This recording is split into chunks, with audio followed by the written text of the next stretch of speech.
তোমার এটাকে ভালোবাসা বলে না, এটাকে বলে ভালোবাসাকে দিয়ে খেলা করা। এই জামাই কি রে? যাকে যাকে বি করবি তাকে তাকে আমাকে জামাই বিতে হবে? সবাই আমার জামাই না। তার লিগে দেখো ঠিক মতো খেতেও পাচ্ছি রে মা, আমার ভীষণ কষ্ট হচ্ছে।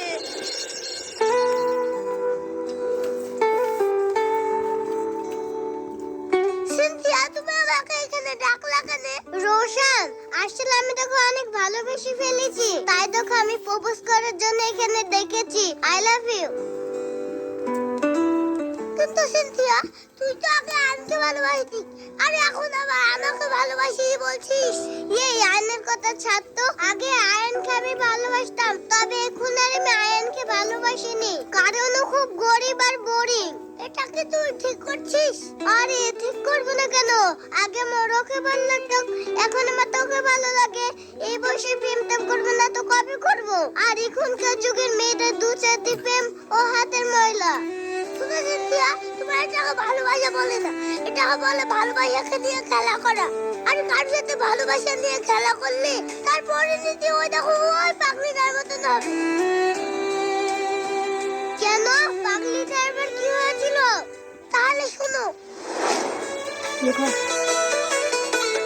ডালিয়া ভাবি, ও ডালিয়া ভাবি, এদা আমি এখানে। ভাবি, একটু লবণ দাও না। এদালে লবণ।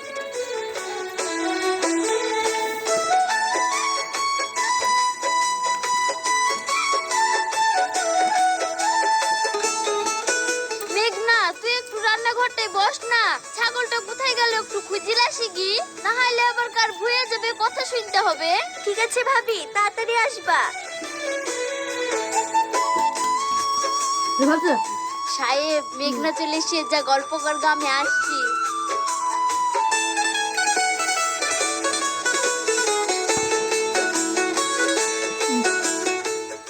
মেঘনা, তোমাকে ছাড়া আমার একদম ভালো লাগছে না। সে তো তোমাকে ছাড়া আমারও ভালো লাগছে না, তার জন্য তো তোমার সাথে দেখা করতে চলে আসলাম। কিন্তু তুমি তো আমার আব্বাকে ভালোই চিনো, তুমি যদি নিজের পায়ে না দাঁড়াও তাহলে তোমার আব্বা তোমার সাথে বিয়ে দিতে রাজি হবে না। আরে তোমার আব্বা বিয়ে দিতে রাজি হইলো না তো কি হলো? চলো আমরা পালিয়ে যাই। কিন্তু কোথায় যাব? আরে তুমি চিন্তা করে না তো, কোথায় যাবো না যাবো তোমাকে ভাবতে হবে না। তুমি আজকেই জামা কাপড় গুছিয়ে রেডি হয়ে থাকবা, আমরা আজ রাতেই পালিয়ে যাবো। ঠিক আছে, তাহলে আমি এখন যাই, গিয়ে ব্যাগটা গুছিয়ে নি। আরে কেবলই তো আসলা, আর এক্ষুনি চলে যাবা? আর একটু থাকো। না,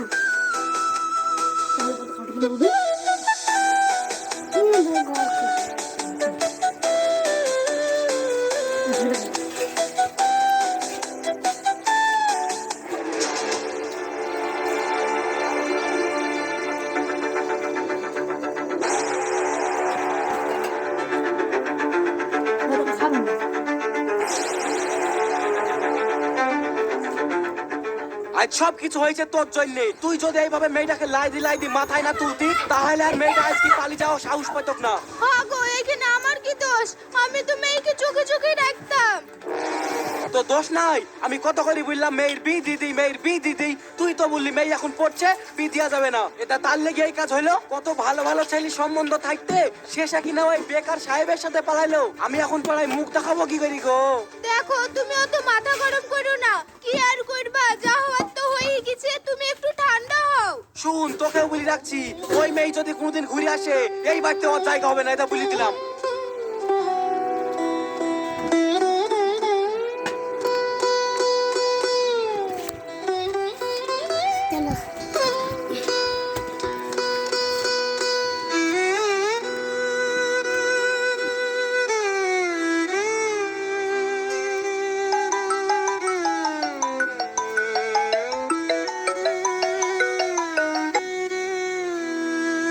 হ্যালো, কে?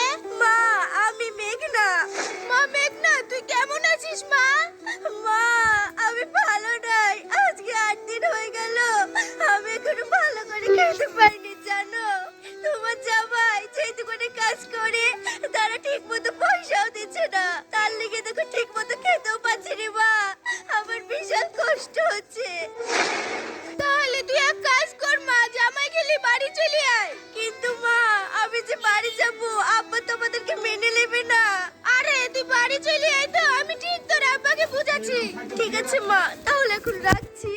জামাই বাড়ি আসলে আমরা কালকেই বাড়ি চলে যাব।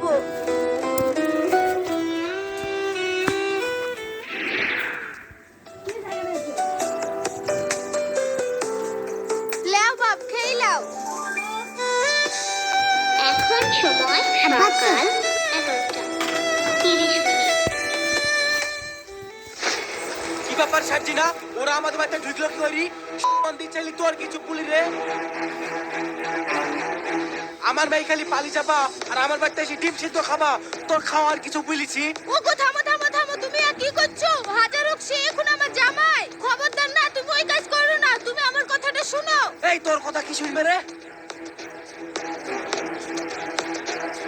দেখো এতদিন যা করেছো করেছো, এখন বোঝার চেষ্টা করো। মেয়ে বিয়ে করে ফেলেছে, এখন আর কিছু করা যাবে না। তুমি এই জামাইকে মেনে নাও, না হলে লোকে আবার হাসাহাসি করবে। আর এই মেয়ে ছাড়িলে তুমি বিক্রি করে দিবা। শুনো বাপ, তোমাকে আমি মেনে নিলাম ঠিক আছে। আমি যত জানি তোমার চাল ছিল কিছু নাই, আমার একটা সম্মান আছে। তুমি আমার মেয়েকে লিয়ে যাবা, লিখি খেতে দিতে পারবা না, পড়তে দিতে পারবা না, আবার ঘুরে আমার বাড়িতে চলে আসবা, ও হবে না। তোমাকে যদি আমার বাড়ির জামাই হিসেবে থাকতেই হয় তাহলে তোমাকে নিজের পায়ে দাঁড়াতে হবে। আমি তোমার পাসপোর্ট ভিসার ব্যবস্থা করছি, তুমি মালয়েশিয়া চলে যাও আর ওইখান থেকে টাকা পয়সা ইনকাম করে লেসি দেশে ব্যবসা করো, তারপরে কার আমি তোমাকে মানবো। ঠিক আছে আব্বা, আপনি যদি আমার বিদেশ যাওয়ার ব্যবস্থা করে দেন তাহলে আমি বিদেশেই যাব।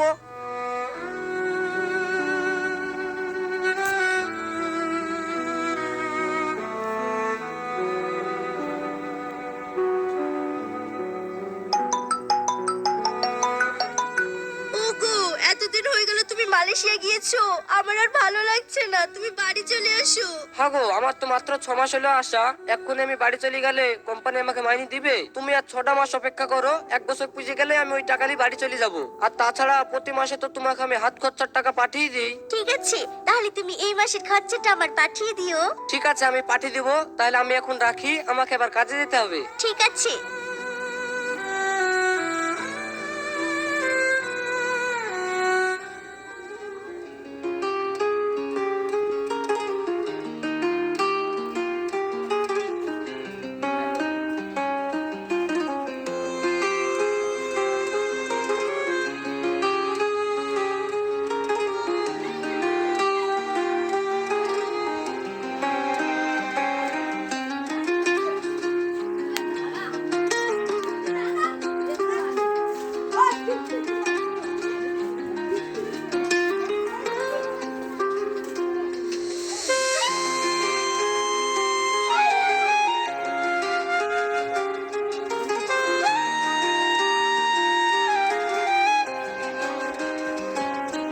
সাহেবকে যতবার ফোন করি ততবারও ব্যস্ত।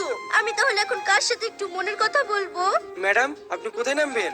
আমি শান্তিপুর মোড়ে নামবো। আপনি কোথায় যাবেন? আসলে আমি এখানে একটা কোম্পানির কাজে এসেছি, আর ওই শান্তিপুরে একটা ঘর ভাড়া নিয়ে আছি, ওখানেই নামবো।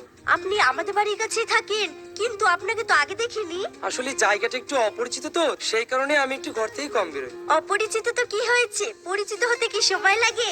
দেখুন আমার বাড়িও ওই মোড়েই, আপনি ইচ্ছে করলে আমাদের বাড়িতে আসতে পারেন। তাই নাকি? ঠিক আছে, তাহলে আপনার ফোন নাম্বারটা দিন, যখন আমি আপনার বাড়ি যাব তখন আপনাকে ফোন করে নেব।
হাগো, এই ছেলেটা কে? ও এইটা হলো মেঘনার বন্ধু, আমাদের এই পাড়াতে নাকি মিটার লাগানোর কাজে এসছে। সে না হয় বন্ধু বুঝলাম, কিন্তু এইভাবে বাড়িতে এসে খাওয়াইছো, এদিকে জামাইও বাড়িতে নাই, কখন কি ঘটে যায় তখন আবার লোকেই বা কি বলবে। দেখো তোমার মেয়ের কথা আমি বলতে পারবো না, তোমার যা বলার তোমার মেয়ে খাই বলো।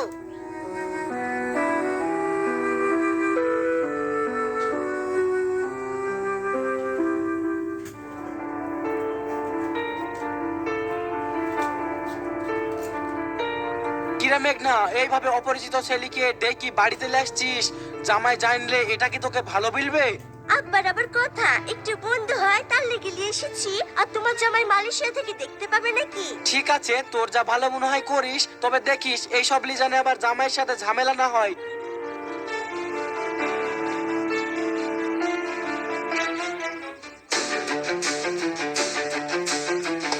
সার্জিনা, এই সার্জিনা, সার্জিনা। কি হলো, ও করে চিল্লাছো কেন? কি হলো, ও করে মারছো কেন? মারবে না কেন? তোর মেয়ে কই তাই বল। কেন মেয়েতে বললো বাজারে মুখে মাখা পড়ে গেছে, আনতে যাচ্ছি। মুখে মাখা কিনতে গেছে, দেখা তোর মেয়ে কারেন্টের মিটার লাগায় তার সাথে পালিয়ে গেছে। তোর মেয়ে দুঃখে আমার মান সম্মান কিছু থাকলো না।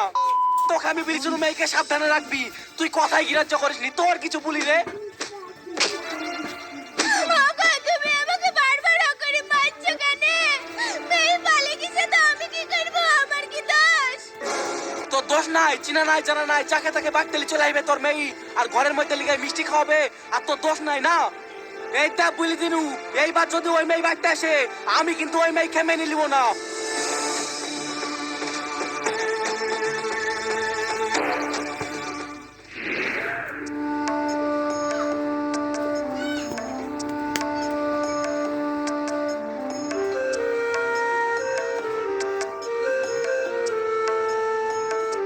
আব্বা, তুমি আমাকে ক্ষমা করো আব্বা। মা, তুই এতদিন কোথায় ছিলি? মা, আমি যার সাথে পালিয়ে গেছিলাম সে আমাকে ব্যাঙ্গালোরে নিয়ে হয়েছিল। তারপরে হঠাৎ করে একদিন দেখছি ওর আবার আরেকটা বউ চলে এসেছে। দিয়ে ওই বউ আসার পরে তোমার জামাই আমাকে মেরে বাড়ি থেকে তাড়িয়ে দিয়েছে। এই জামাই কি রে? যাকে যাকে বি করবি তাকে তাকে আমাকে জামাই বলতে হবে? একবার সেই প্রথম ছেলেটার কাছে পালি গালি, তার কাছ থেকে আবার ওই ছেলেটার কাছে গালি, সবাই আমার জামাই না? ওগো, তুমি একটু শান্ত হও, আমাকে আগে কথাটা শুনতে দাও। মা, ওই অসুখতে আমার এখন কোথাও জায়গা নাই, তাই আমি তোমাদের কাছে চলে এসেছি। তোমরা আমাকে ফিরে দিও না মা। ওগো, মেয়ের এখন এই দুর্দশা হয়ে গেছে, এখন কি করবা? মানা ছাড়া তো আমার আর কোনো উপায় নাই। কি আর করবো, এখন মানুষের কাছে আমাকে কথা শুনতে হবে। ঠিক আছে, যা, এই ভুলটা জানে আর দ্বিতীয়বার করবি নি। আব্বা, আমি মরে গেলেও আর এই ভুল করবো না। যা যা।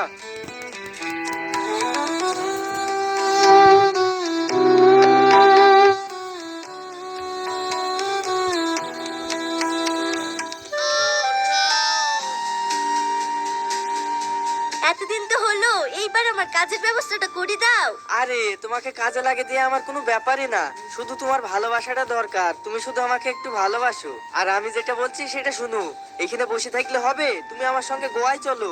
একবার ওইখানে পৌঁছে গেলে শুধু টাকা ওইখানে, বুঝতে পারলা? তোমার সাথে গোয়া গেলে মানুষই বা কি বলবে? আরে কি বলবে, দরকার হলে তোমাকে আমি বি করে নেবো। তাই ঠিক আছে, তাহলে আমি তোমার সাথে যাব। শোনো, আমরা ওইখানে চলে গেলে আমরা এত টাকা ইনকাম করব, আমাদের আর কোনো অভাবই থাকবে না। ঠিক আছে, আমি রাজি, তুমি গোয়া যাওয়ার ব্যবস্থা করো। ঠিক আছে, সে যখন যাওয়া যাবো। চলো আজকের সিনেমাটা দেখে আসি।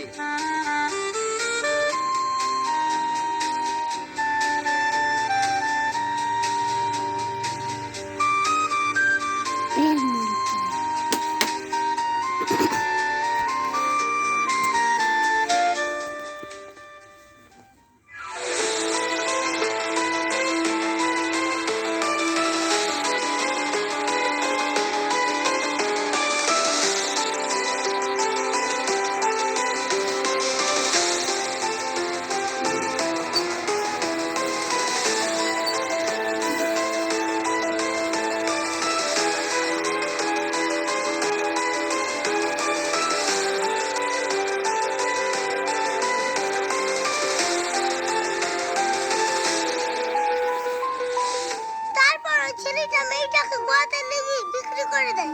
তারপরে মেয়েটা কোনো মতে জান বাঁচিয়ে বাড়িতে চলে আসে, কিন্তু বাড়ি আসার পরে তার বাপ মাও তাকে মেনে নেয়নি, বাড়ি থেকে বের করে দিয়েছে। তাও মনে কিন্তু ও যখন রাস্তা দিয়ে যাচ্ছিল, হঠাৎ পেছন থেকে একটা গাড়ি এসে ধাক্কা মারে। তারপর থেকে ও পাগল হয়ে গেছে। রোশন, আজকে আমার তুই চোখ খুলে দিয়েছি। আমি তোকে কথা দিচ্ছি, যে ভুলটা আমি করতে যাচ্ছিলাম সে ভুলটা আমি জীবনেও করবো না। রোশন, তুই আমাকে ক্ষমা কর। আমরা যেরকম বন্ধু ছিলাম আজ থেকে আমরা বন্ধুই থাকবো। ঠিক আছে সিনথিয়া?